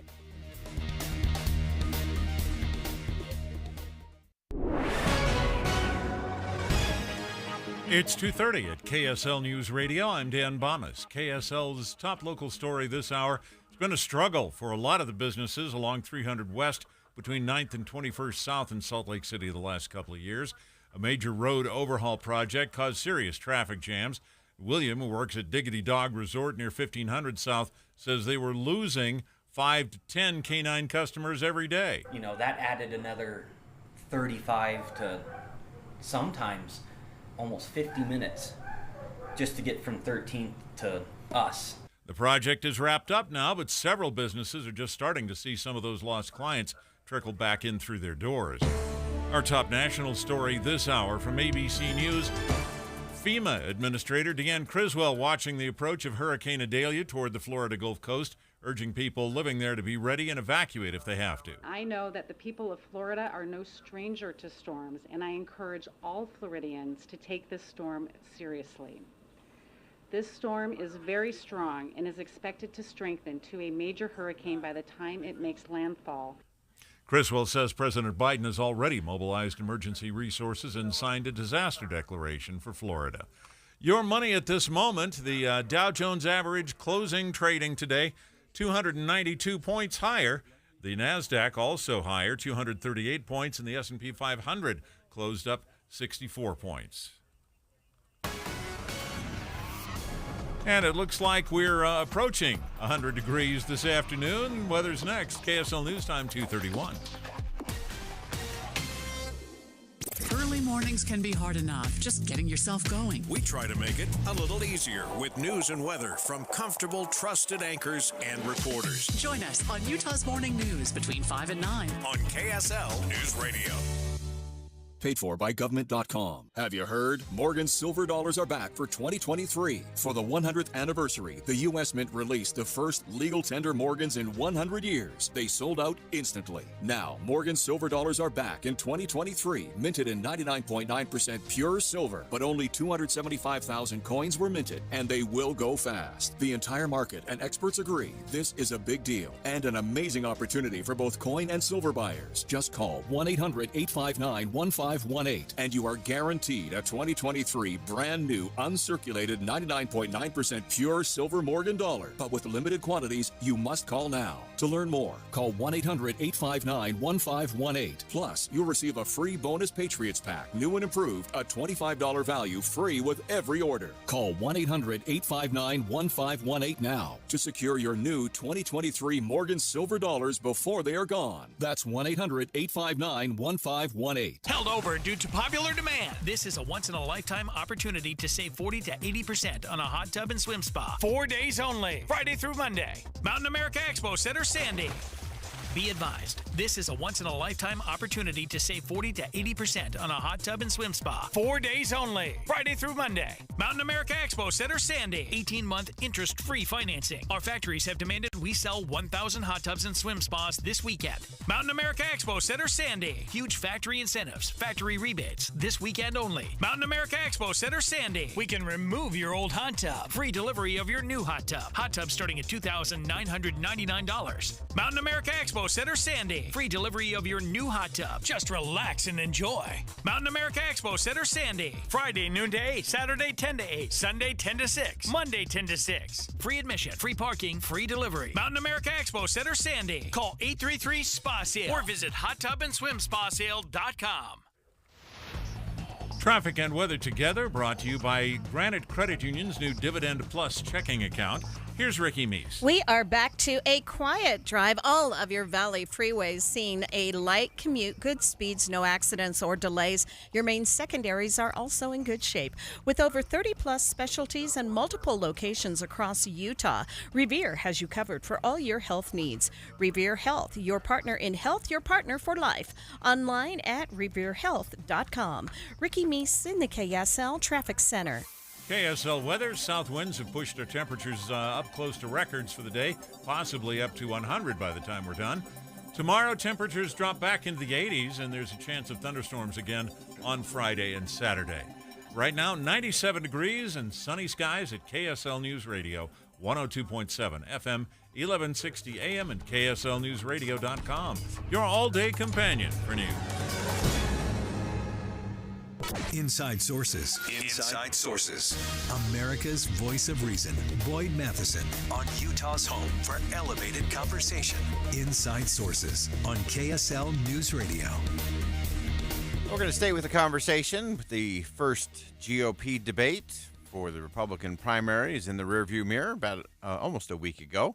Of course, the former president was not there. He chose not to participate. The candidates had a pretty vigorous, pretty rigorous, important debate about some real issues.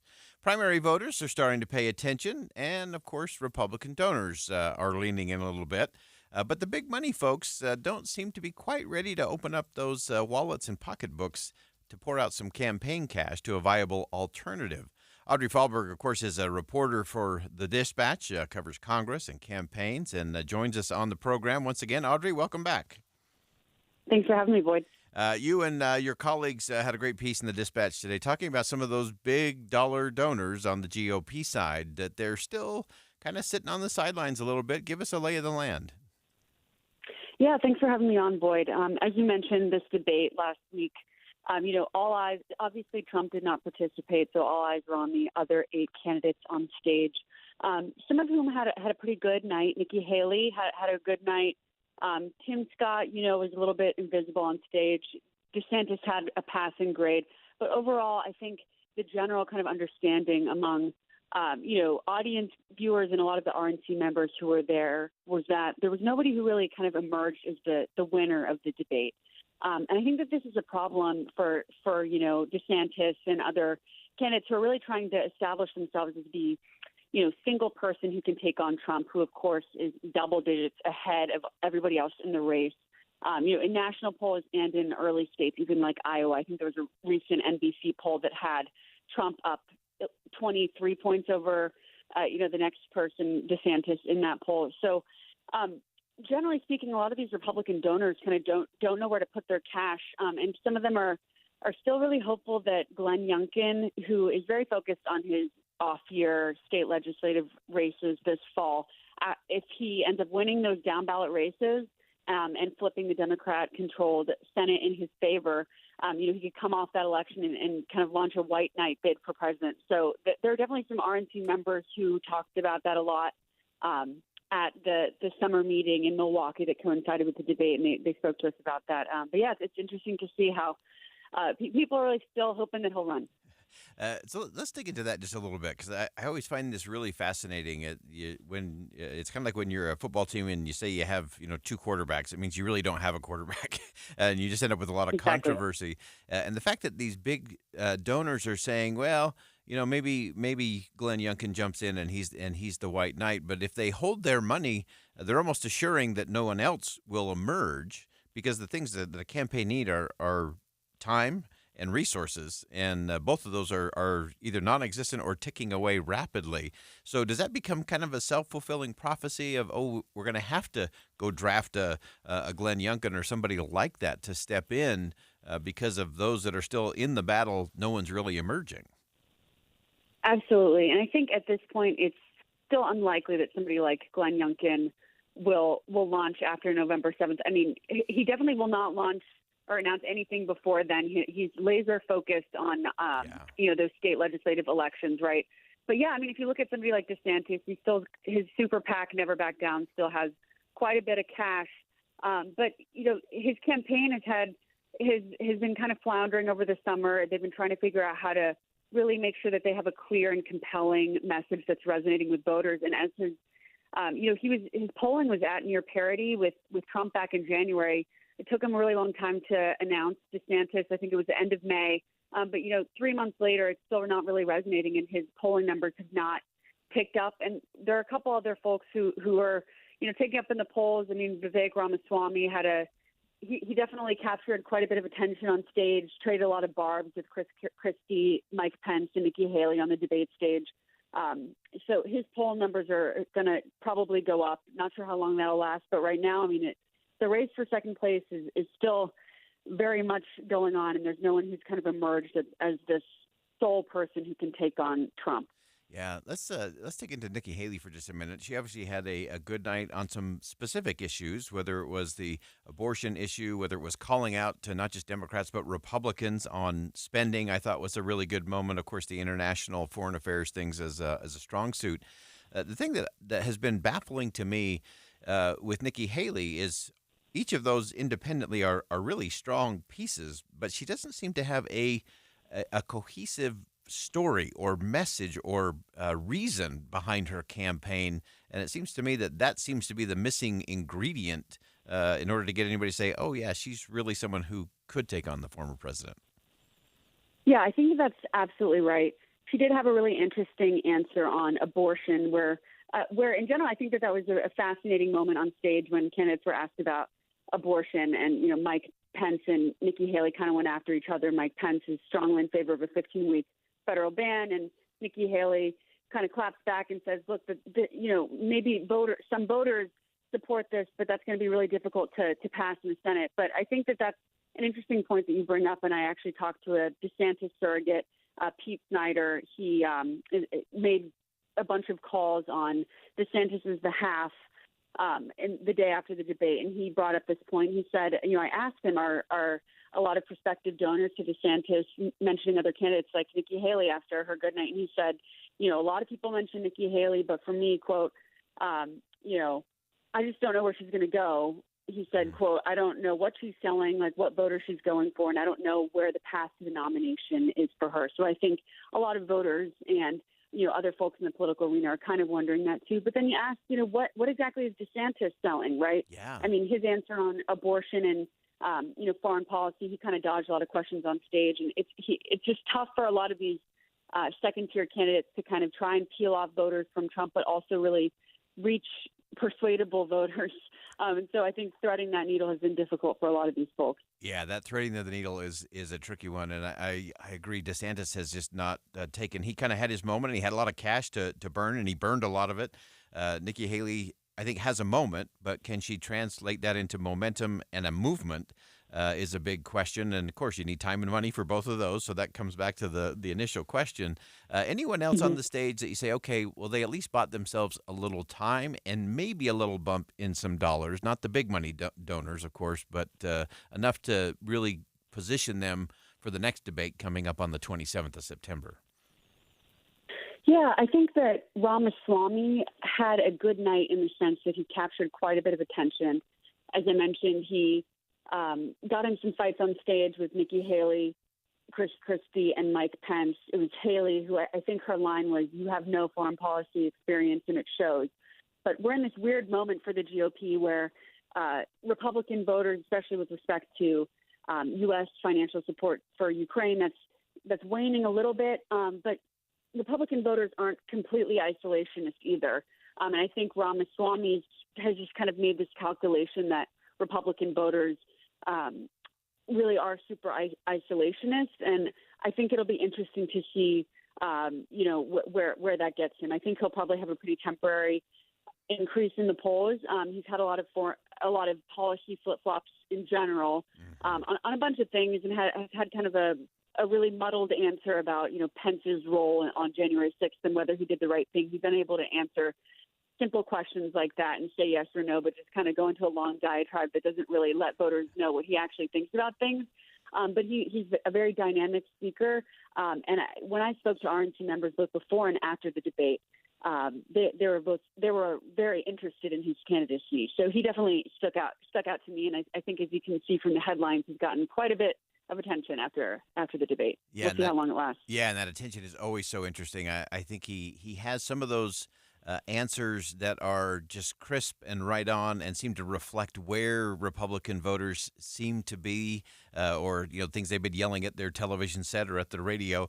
But then he has some of these moments where he's just swinging either wildly or he's just way over his skis on some things. And so I think that's going to be the test. It's always that it's not your strengths. It's if you can manage your weaknesses as a candidate that determine you in the end. Give me something that you've been hearing is all these conversations you've been having. Give us something a little under the radar that you're kind of watching over the next few weeks, rolling into the next debate that you think might be something that will have an impact on where things go next. Mm-hmm. I think just to stay on the Ramaswamy news cycle for a second, we also wrote about this in our newsletter this week. But one thing that really stuck out to me was in the spin room right after the debate. Trump's eldest son, Don Jr., comes in with Kimberly Guilfoyle and talks for a really long time about how he thinks Ramaswamy.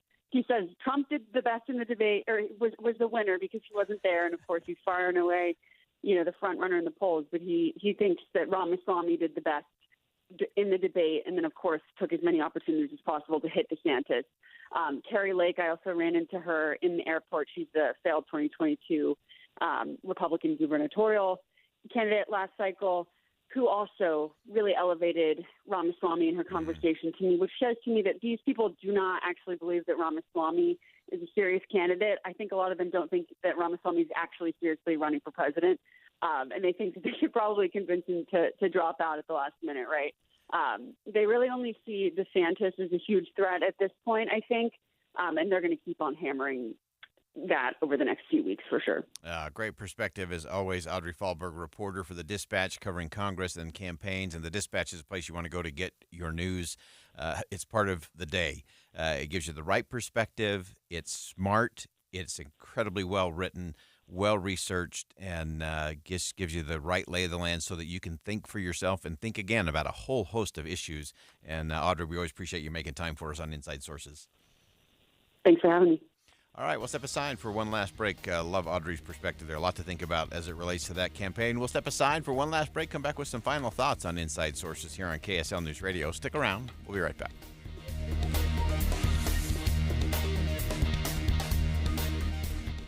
Attention taxpayers. If you or your business owe the IRS back taxes, the IRS has greenlighted billions of dollars in tax relief to those facing financial hardship and is now accessible through Tax Help USA. If you have a delinquent tax problem and possibly facing wage garnishment, liens, levies, audits, or already in a payment plan, you may now qualify for significant relief. For this free information, call 800-251-1413. 800-251-1413. That's 800-251-1413.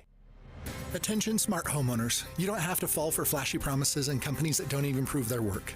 At Your Service Pros uses third-party verification software called MeasureQuick to ensure your new HVAC system is installed correctly. This ultimate game changer in the HVAC industry lets you, the homeowner, have proof of how your system was installed. At Your Service Pros utilizes our Bluetooth tools to upload all of your system's information into MeasureQuick. We rely on data-driven insights to properly commission, optimize, and fine-tune your HVAC system for peak performance, improving your family's comfort, lowering your utility bills, and extending the life of your HVAC system. With rebates and tax credits available totaling more than $7,500 on a dual fuel heating and cooling system, it is now more important than ever that your HVAC system be installed correctly. So call us today at 801-YOUR-PRO. That's 801-YOUR-PRO. Have the peace of mind of saving up to 50% on your new system and knowing it's installed correctly by calling 801-YOUR-PRO. Summer's winding down and fall will be here before you know it. Now's a great time and easy on the pocketbook to plan a one-tank trip to Cedar City, Parowan, and Bryan Head. Bryan Head Resorts Park is the perfect place to recreate. It's open weekends. Experience downhill mountain biking, chairlift rides, and cooler temps. Don't forget four-wheeling and ATV rides with incredible views at the Cedar Breaks National Monument. Cedar City has 4 byways or highways leading to the most wonderful destinations like Cedar Breaks National Monument, Bryce Canyon, and Zion's Kolob Canyons. Live theater is still underway. Utah Shakespeare Festival is ending October 7th. For that never-ending summer that's a little cooler escape, head to Cedar City's mountains packed with biking, hiking, or a little exploration of historic downtown. But beforehand, visit cedarcity.com and download the Adventure Pass to earn prizes and great discounts. Go outside, be outside, and live outside. Just one tank away in Cedar City. Visit cedarcity.com. It's me again.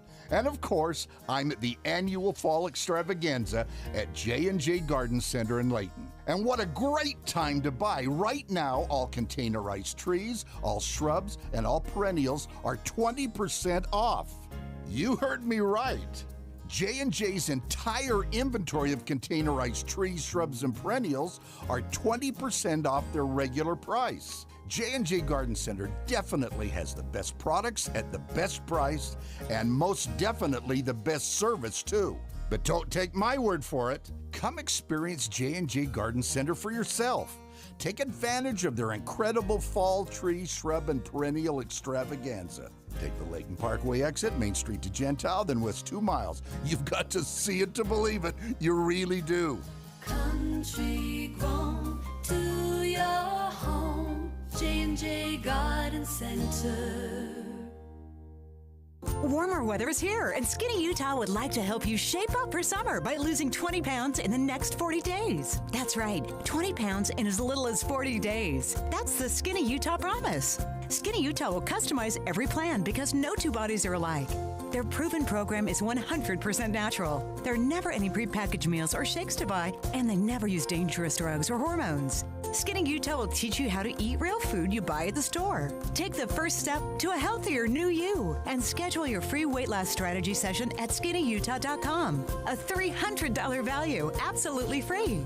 Skinny Utah has offices in Draper, Orem, Centerville, and St. George, and they're extending their couple special, where the second person is half price. Schedule your free weight loss strategy session today at skinnyutah.com. That's skinnyutah.com. At Skinny Utah, you have nothing to lose but the weight.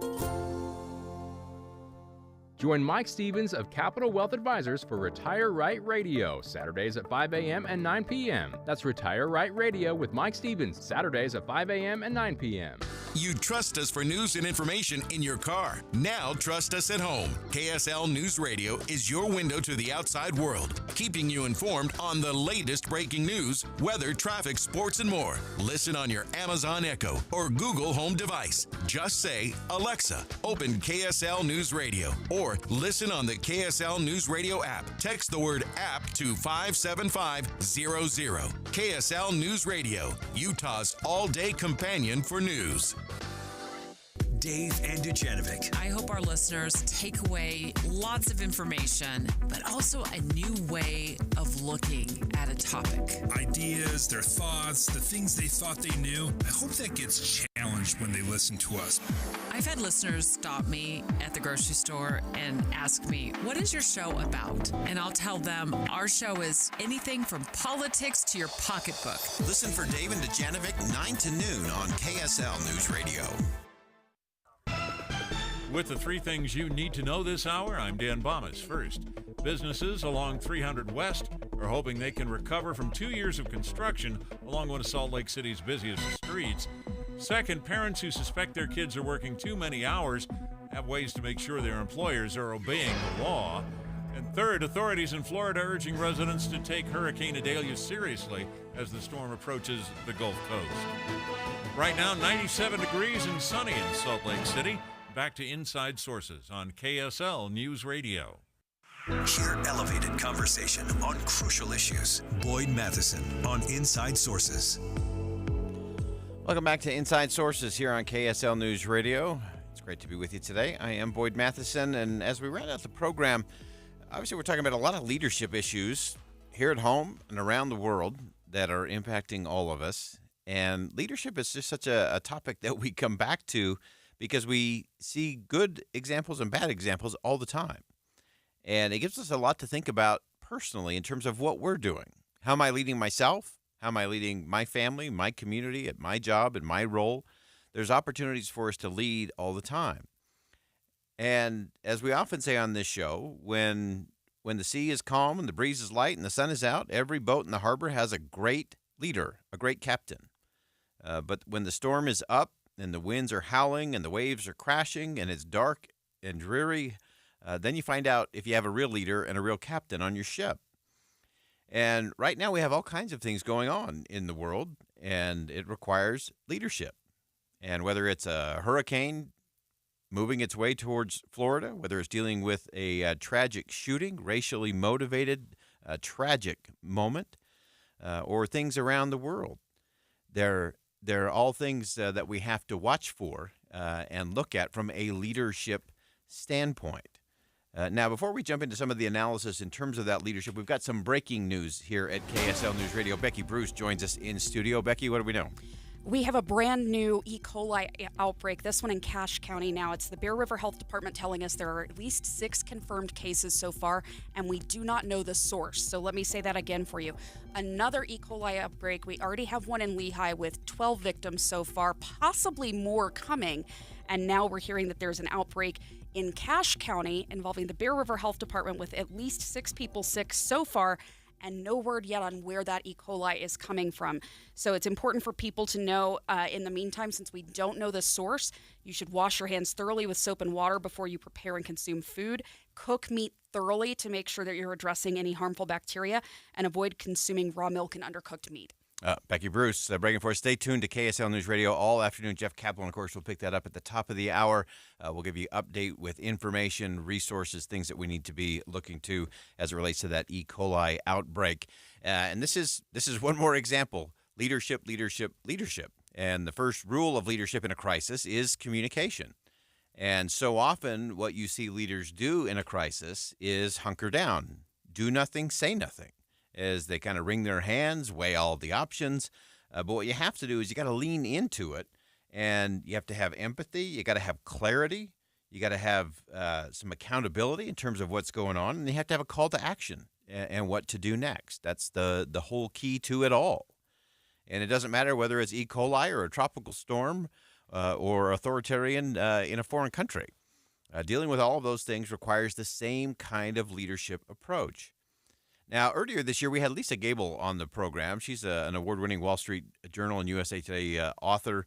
Talks a lot about that. She was a U.S. ambassador, and she gets leadership in a really significant way. And so as we talked about leading in crisis, here's something she said that I think is really applicable today. Well, part of it is prioritization. And one of the things I learned when I worked at Intel Corporation is that you really need to focus on job one. What's the number one thing we have to do in order to survive and thrive? And we saw Churchill was very effective at doing that. Great leaders are very effective at reminding people that, yes, we used to do all of these things, but in a moment of crisis, what is the thing that we need to focus on as a nation, as a people, as democracies, in order to ensure that we will continue to be able to live in the freedoms that we have? Lisa also went on to say that it's important to keep the big picture in mind when you're leading in the midst of crisis. Don't overemphasize or don't hyperventilate on the small stuff. People lose sight of the bigger vision. And so they start tweaking around the edges, right? They think if we make this little tactical move here and we make this little tactical move there, that everything's going to reset itself. And the reality is that doesn't work because, as you pointed out, it's the small things that kill us. And it is one reason I'm into prioritizing, ranking and rating, making a decision as to what's really important, and stop focusing on the little things. One of the things I talked about today during my remarks is a lesson I learned from my dad. Don't treat everything in life like a battle. It's really, the fight's not worth it, and everything's not that important. Keep your powder dry and wait for the big moments, and that's where you deploy all your assets. Really important there. So often you get leaders or so-called leaders that everything's